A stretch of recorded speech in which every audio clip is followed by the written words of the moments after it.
Life Devo. Can you believe that we're just a couple days away from Christmas and Christmas Eve? And I think the passage we're going to talk about today is very appropriate for the season that we're in. And it's John 3:30. Let me set the scene for you.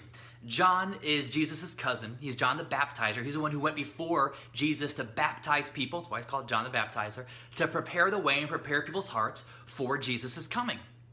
And what's interesting is he begins to get famous. There's a certain skill set he had that made him be elevated. He was a communicator. He was a leader. He was not afraid to speak out against what people were doing in authority. He wasn't afraid of losing his life.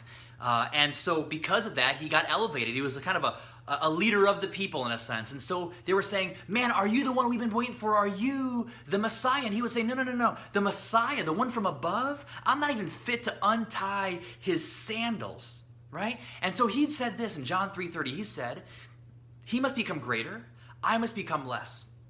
He must become greater, I must become less. And he said that there's a pivot point happening in history right now to where going forward, I will decrease in stature. And going forward, Jesus must always increase in stature. We must always continue to magnify him higher. And that's a prayer for our lives too.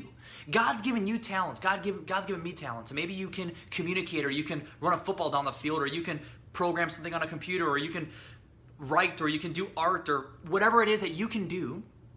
God's given you those gifts. And we're tempted in those moments where we're applauded and people say, you're so great. We're so tempted to go, you know what, I'm not half bad, am I? But what we should do in those moments is go, you know what, God has given me these talents. I'm here because God has given me the abilities. God has given me these talents, and I'm to use these gifts to glorify God. So as God elevates my stature, my position, my influence, if he so deems, then I need to use that new position, that new influence, that new authority to magnify him even more. So as I get elevated, he gets elevated. Make sure the prayer of your heart is not that I must become greater.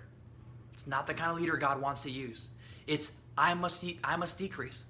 He has to increase.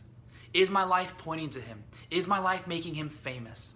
Is that the goal of my life as I'm in middle school, as I'm in high school, as I'm in college or in a career? Am I using the days and the minutes and the breath God has given me today to magnify him? Let's do that this Christmas season and obviously beyond. God bless you guys. Have a great one.